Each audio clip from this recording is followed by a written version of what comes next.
प्यारे बच्चों, आज मैं ग्रामर में पार्ट सेकंड इंटरमीडिएट एवं हाई स्कूल दोनों की कॉमन इनडायरेक्ट स्पीच को लेकर आपके सम्मुख फिर प्रेषित हुआ हूँ। हम आशान्वित हैं कि पिछले नियम आपको कंठस्थ हो गए होंगे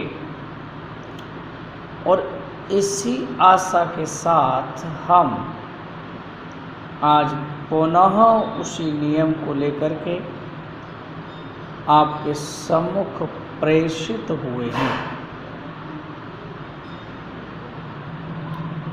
हम जानते हैं कि आपके साथ इतनी मेहनत हमें करानी पड़ रही है, लेकिन फिर भी आप मेहनत को अच्छी तरह से बनाए रखें, क्योंकि जब तक आप मेहनत करेंगे तब तक आपको ये मेहनत का फल निरंतर प्राप्त होता जाएगा।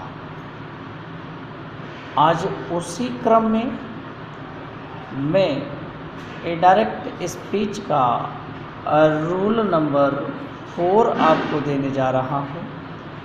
जैसा कि प्रेषित है रूल नंबर 4, यदि किसी RS के वाक्य में लेट मी लिखा हुआ है, यानी किसी रिपोर्टेड स्पीच में लेट मी लिखा है, तो ऐसे वाक्य के लिए सेड या सेड टू को हटाकर उसके स्थान पर रिक्वेस्टेड या अर्ज्ड का प्रयोग करते हैं। मैंने आपको पहले भी बताया था कि ये दो चीज़ें काइंडली, प्लीज और लेट मी तीनों एक ही बात होती है, लेकिन अगर किसी वाक्य में लेट मी लिखा गया है जिसका तात्पर्य निवेदन करना होता है, तो सेड या सेड टू के स्थान पर हम रिक्वेस्टेड या अर्ज्ड लगा देंगे।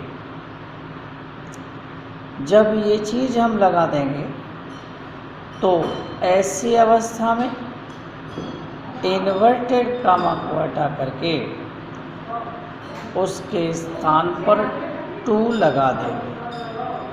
इन्वर्टेड कामा को हटा कर क्या लगा देंगे?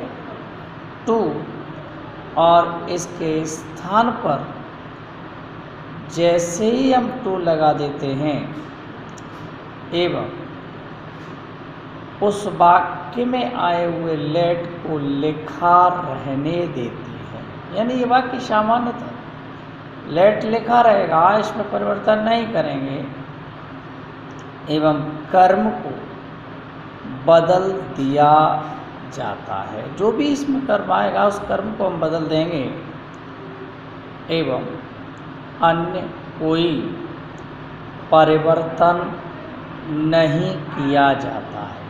जैसे एग्जाम्पल आपका हमने दिया है, क्वेश्चन में आपको हम दिखा रहे हैं बेजय said to Garima inverted comma let me do this work comma 1 full stop. हम आपको आंसर प्रेषित कर रहे हैं बेजय रिक्वेस्टेड गरिमा इन्वर्टेड कामा को हटा करके लगा दिया टू लेट मी डू और दिस का ट्रांसफ़र कर दिया टेबल के अनुसार दैट वर्क। अब इसी क्रम में रूल नंबर हम 5 की बात करते हैं। तो रूल नंबर 5 है कि यदि किसी वाक्य में अर्थात उस वाक्य के रिपोर्टेड स्पीच में लेट अस लगा है तो ऐसे वाक्य का इनडायरेक्ट स्पीच करते समय सेड या सेड टू को हटाकर प्रपोज्ड या सजेस्टेड प्रयोग करना पड़ता है। या यूँ कहिए कि लेटस को हटाकर हम सेड या सेड टू को हटा करके हम प्रपोज या सजेस्टेड दोनों में से कोई एक संयोजक अवश्य लगाएंगे, क्योंकि इस लेट अस का तात्पर्य होता है सुझाव देना या प्रस्ताव करना। लगा दिया जाता है एवं इस वाक्य के इन्वर्टेड कामा को हटा करके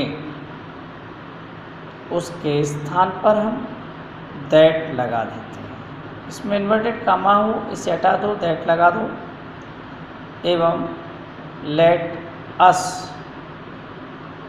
को हटाकर उसके स्थान पर बी शुड या दे शुड इसमें से कोई एक संयोजक लगा दिया जाता है और इस अप्रत्यक्ष कथन को बना लिया जाता है। मैंने तुम्हें इसका एग्जाम्पल छोड़ा है। क्वेश्चन है इसका, Kanta said to them, Kanta ने उन लोगों से कहा, inverted comma, let us go to market, हमें बाजार चलना चाहिए, फुल स्टॉप कमा। हम आपको इसका आंसर दे रहे हैं, Kanta proposed them, inverted comma को हटा करके लगा दिया आपने दैट, और इस लेट अस को हटा करके लगा दिया दे शुड, गो लिखा रहा, टू मार्क। इस तरह से आपका अप्रत्यक्ष कथन पूरा हो जाता है। प्यारे बच्चों, अब हम अगर इसकी टिप्पणी की ओर, विशेष की ओर चलें तो इसमें ये स्पष्टीकरण है। इस प्रकार आवश्यक शर्त के उपयोग से प्रत्यक्ष से अप्रत्यक्ष कथन पूर्णतः परिवर्तन किए जाते हैं।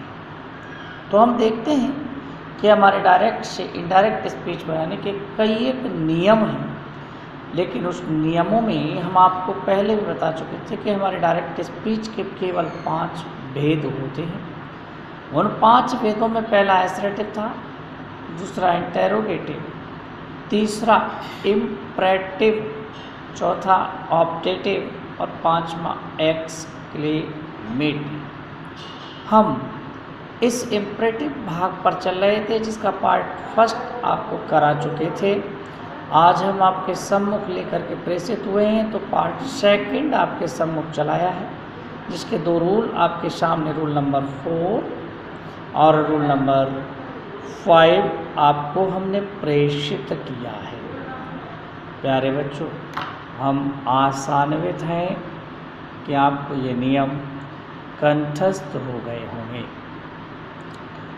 अगर आप इसी तरह से निरंतर हमारे साथ बना रहना चाहते हैं, तो बने रहने के लिए आपको हमारे चैनल को लाइक करना पड़ेगा, सब्सक्राइब करिए, जिससे हम ज़्यादा से ज़्यादा वीडियो आपके सम्मुख प्रेषित कर सकें और आपकी मेहनत भी आपके साथ हम लेके चलें, क्योंकि मेहनत ही सफलता की कुंजी होती है। वर्क इज वर्शिप, हमने आपको पहले भी बताया था।